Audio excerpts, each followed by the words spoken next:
আকাশবাণী কলকাতা খবর পড়ছি শুভব্রত মুখোপাধ্যায়। বিশেষ খবর, কেন্দ্রীয় সরকার ন্যূনতম সংগ্রহ মূল্য এমএসপিতে খাদ্যশস্য সংগ্রহের কাজ অব্যাহত রাখবে বলে আন্দোলনকারী কৃষকদের আশ্বস্ত করেছে। কেন্দ্রের আন্তঃমন্ত্রকীয় একটি দল আজ তামিলনাড়ু ও পুদুচেরিতে সামুদ্রিক ঘূর্ণিঝড় নিভারের দরুন ক্ষয়ক্ষতি পর্যালোচনা করবে। যাত্রী পরিষেবা আরও মসৃণ করতে আগামীকাল থেকে কলকাতা মেট্রো আরও বেশি সংখ্যক রেক চালাবে। দেশে করোনা সংক্রমণ থেকে আরোগ্যের হার 94.37% পৌঁছেছে। 24 ঘন্টায় সংক্রমিত 36,011 জন। রাজ্য বিজেপি তৃণমূল কংগ্রেস সরকারের অনিয়ম তুলে ধরতে আর নয় অন্যায় কর্মসূচি শুরু করেছে। এতে অংশ নিতে কলকাতায় আসছেন দলের সর্বভারতীয় সভাপতি জেপি নাড্ডা। করোনা সংক্রমণ এড়াতে মাস্ক পরুন ও ঠিকভাবে পরুন, 2 গজ দূরে থাকুন, নিরাপদ দূরত্ব বজায় রাখুন, হাত ও মুখ পরিষ্কার পরিচ্ছন্ন রাখুন। আসছে বিস্তারিত খবরে। কৃষি আইন প্রত্যাহারের দাবিতে বিক্ষোভরত কৃষকদের সঙ্গে কেন্দ্রের পঞ্চম দফার বৈঠক গতকাল শেষ হয়েছে। এতে স্থির হয়েছে কৃষক সংগঠনগুলির সঙ্গে আগামী 9 ডিসেম্বর বুধবার কেন্দ্রের আবার বৈঠক হবে।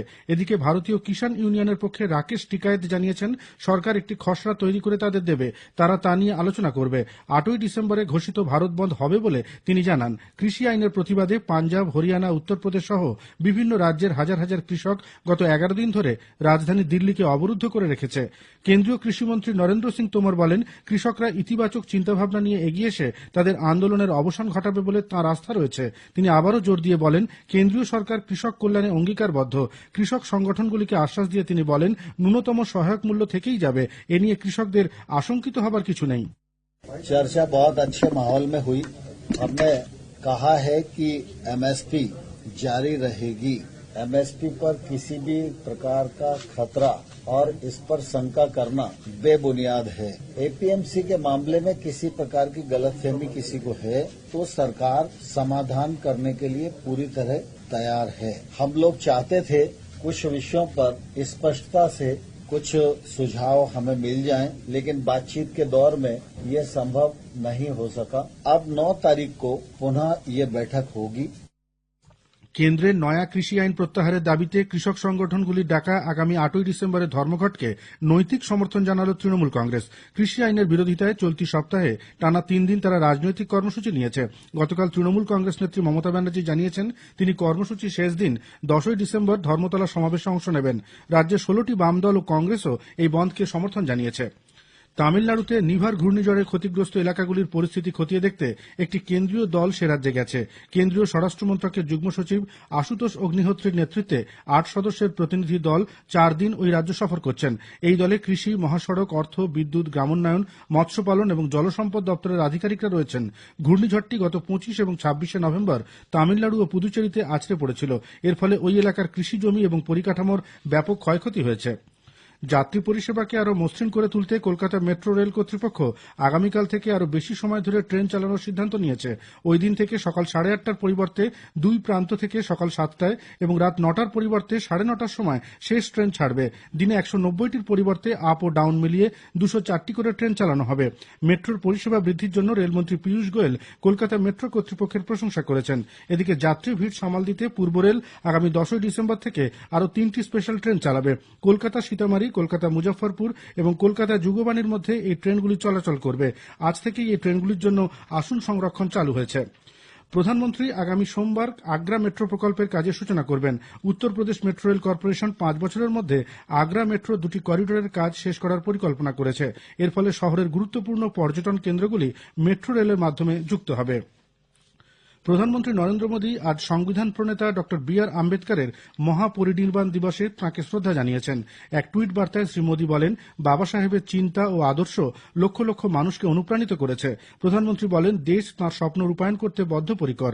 Doctor B.R.. আম্বেদকরের 64তম মহাপরিনির্বাণ দিবস উপলক্ষে আজ দেশ জুড়ে নানা কর্মসূচি গ্রহণ করা হয়েছে। সংসদ ভবনে সংবিধান প্রণেতার মূর্তির পাদদেশে শ্রদ্ধা জানাবেন সাংসদ ও বিশিষ্টজনেরা। ভারতীয় সেনা প্রতি বছরের মতো এবারও যথাযথ মর্যাদায় বিজয় দিবস উদযাপন করবে।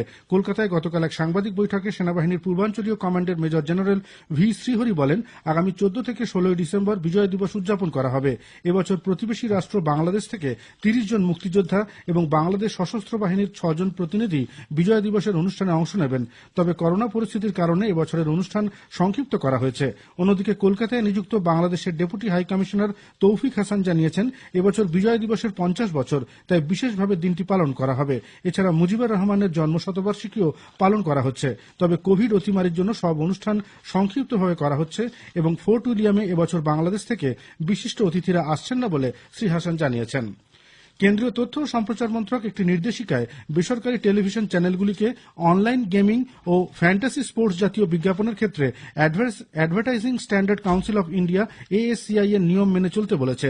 আইন বা প্রথার বিরোধী কোনো কিছু যাতে বিজ্ঞাপনের বিষয় না হয় সে ব্যাপারে নজর রাখতে বলা হয়েছে। তথ্য ও সম্প্রচার মন্ত্রক উপভোক্তা মন্ত্রকের সঙ্গে সংশ্লিষ্ট সব পক্ষের বৈঠকের পর এই নির্দেশিকা জারি করা হয়। খবর শুনছেন আকাশবাণী থেকে। দেশে আজ সকাল 8টা পর্যন্ত করোনা থেকে সুস্থ হয়েছেন 41,970 জন। আরোগ্যের হার 94.37%। এই নিয়ে করোনা সংক্রমিত হয়ে আরোগ্য লাভ করলেন 91,792 জন। স্বাস্থ্য মন্ত্রকের সাম্প্রতিক বুলেটিনে জানানো হয়েছে, গত 24 ঘন্টায় নতুন করে সংক্রমিত হয়েছেন 36,011 জন। মোট আক্রান্তের সংখ্যা 96,44,222। এই সময়কালে দেশে 482 জন করোনা রোগীর মৃত্যু হয়েছে। মৃত্যুহার 1.5%ই রয়েছে। গত এক সপ্তাহের তুলনায় দেশে পজিটিভিটি রেট 4% থেকে কমে 3.4% এসে পৌঁছেছে। গত 24 ঘন্টায় দেশে মোট 11 লক্ষ কোভিডের নমুনা পরীক্ষা করা হয়েছে। এই নিয়ে মোট পরীক্ষার সংখ্যা 14,70 লক্ষে পৌঁছল। ICMR জানিয়েছে, বর্তমানে দেশে প্রতিদিন 15 লক্ষ নমুনা পরীক্ষা করার পরিকাঠামো তৈরি হয়েছে। স্বাস্থ্যমন্ত্রক জানিয়েছে, পরীক্ষার পরিমাণ বাড়লে আগেভাগে রোগ নির্ণয় ও দ্রুত চিকিৎসার ব্যবস্থা করা সম্ভব হবে। কমবে মৃত্যুহারও। বর্তমানে পরীক্ষার তুলনায় পজিটিভিটি রেট 3.5% রয়েছে, যা অন্যান্য বড় কয়েকটি দেশের তুলনায় যথেষ্টই কম। 2021 সালের প্রথমার্ধের মধ্যে কোভ্যাক্স কর্মসূচির আওতায় 50 কোটির মতো ভ্যাকসিন ডোজ প্রস্তুত হয়ে যাবে বলে বিশ্ব স্বাস্থ্য সংস্থা WHO আশা প্রকাশ করেছে। জেনেভায় সাংবাদিক সম্মেলনে সংস্থার মুখ্য বিজ্ঞানী সৌম্যা স্বামীনাথন একথা জানিয়েছেন। বর্তমানে WHOর নেতৃত্বে কোভ্যাক্স কর্মসূচিতে বিশ্বের 189টি দেশ যোগ দিয়েছে। এর মুখ্য উদ্দেশ্য হল করোনা ভ্যাকসিনের সমবন্টন নিশ্চিত করা।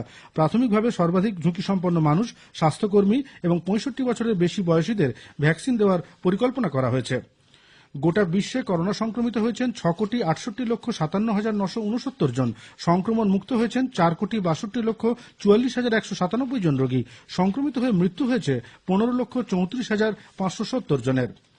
প্রখ্যাত অভিনেতা মনু মুখোপাধ্যায় গতকাল রাতে প্রয়াত হয়েছেন। মনুবাবু দীর্ঘদিন ধরে বাণিজ্যিক থিয়েটার ও বাংলা চলচ্চিত্রে অভিনয় করেছেন। সত্যজিৎ রায় ও তরুণ মজুমদার পরিচালিত একাধিক ছবিতে তার অভিনয় ছিল মনে রাখার মতো। মৃত্যুকালে তার বয়স হয়েছিল 90। বার্ধক্যজনিত কারণে তিনি দীর্ঘদিন শয্যাশায়ী ছিলেন। সত্যজিৎ রায়ের অশনি সংকেত, জয় বাবা ফেলুনাথ, গণশত্রু, তরুণ মজুমদারের দাদার কীর্তি প্রভৃতি ছবিতে তার অভিনয় অনেকের মনে থাকবে। তাঁর স্মৃতির প্রতি শ্রদ্ধা জানিয়েছে আর্টিস্ট ফোরাম। রাজ্য বিজেপি শাসক তৃণমূল কংগ্রেস সরকারের অনিয়ম তুলে ধরতে আর নয় অন্যায় নামে যে কর্মসূচি ঘোষণা করেছে তাতে দলের সর্বভারতীয় সভাপতি JP নাড্ডা ও 8 কেন্দ্রীয় মন্ত্রী অংশগ্রহণ করবেন। আগামী মঙ্গলবার শ্রী নাড্ডা এই উপলক্ষে কলকাতায় আসছেন। তিনি মুখ্যমন্ত্রী মমতা ব্যানার্জির বিধানসভা কেন্দ্র ভবানীপুরের কয়েকটি বাড়িতে প্রচার চালাবেন বলে জানা গিয়েছে। পরে তার ডায়মন্ড হারবারে গিয়ে মৎস্যজীবীদের সঙ্গে কথা বলার কর্মসূচি রয়েছে। গতকাল রাজ্য বিজেপির কেন্দ্রীয় পর্যবেক্ষক কৈলাস বিজয়বর্গীয় বারাসাতে, কেন্দ্রীয় মন্ত্রী গজেন্দ্র সিং শেখাওয়াত যোধপুর পার্কে, মনসুখ মান্ডাভিয়া হলদিয়ায় এবং অর্জুন মুন্ডা ঝাড়গ্রামে এই কর্মসূচির সূচনা করেন। মন্ত্রিত্ব ত্যাগের পর তৃণমূল কংগ্রেস নেতা শুভেন্দু অধিকারী কোন পথে হাঁটবেন তা নিয়ে রাজনৈতিক মহলে ঔৎসুক্য রয়েছে। আজ কলকাতায় তিনি সাংবাদিক সম্মেলনে তার বক্তব্য জানাবেন। এদিকে গতকালই তৃণমূল কংগ্রেস পূর্ব মেদিনীপুরের 4 ব্লক সভাপতিকে তাদের পদ থেকে সরিয়ে দেয়। অপসারিত নেতারা প্রত্যেকেই প্রাক্তন মন্ত্রী শুভেন্দু অধিকারীর ঘনিষ্ঠ। অন্যদিকে আগামীকাল মেদিনীপুর শহরে দলনেত্রী মমতা ব্যানার্জির সভা করার কথা রয়েছে। দীর্ঘদিন আত্মগোপন করে থাকার পর আজই প্রথম উত্তরবঙ্গে প্রকাশ্য জনসভা করতে চলেছে গোর্খা জনমুক্তি মোর্চা নেতা বিমল গুরুং। শিলিগুড়ির গান্ধী ময়দানের এই সভায় উপস্থিত থাকবেন তার সহকর্মী রোশন গিরিও। শেষ করার আগে খবরের বিশেষ কিছু অংশ আরও একবার। কেন্দ্রীয় সরকার ন্যূনতম সংগ্রহ মূল্য MSP-তে খাদ্যশস্য সংগ্রহের কাজ অব্যাহত রাখবে বলে আন্দোলনকারী কৃষকদের আশ্বস্ত করেছে। কেন্দ্রের আন্তঃমন্ত্রকীয় একটি দল আজ তামিলনাড়ু ও পুদুচেরিতে সামুদ্রিক ঘূর্ণিঝড় নিভারের দরুন ক্ষয়ক্ষতি পর্যালোচনা করবে। যাত্রী পরিষেবা আরও মসৃণ করতে আগামীকাল থেকে কলকাতা মেট্রো আরও বেশি সংখ্যক রেক চালাবে। দেশে করোনা সংক্রমণ থেকে আরোগ্যের হার 94.37% পৌঁছেছে। 24 ঘন্টায় সংক্রমিত 36,011 জন। রাজ্য বিজেপি তৃণমূল কংগ্রেস সরকারের অনিয়ম তুলে ধরতে আর নয় অন্যায় কর্মসূচি শুরু করেছে। এতে অংশ নিতে কলকাতায় আসছেন দলের সর্বভারতীয় সভাপতি JP নাড্ডা। খবর শেষ হলো।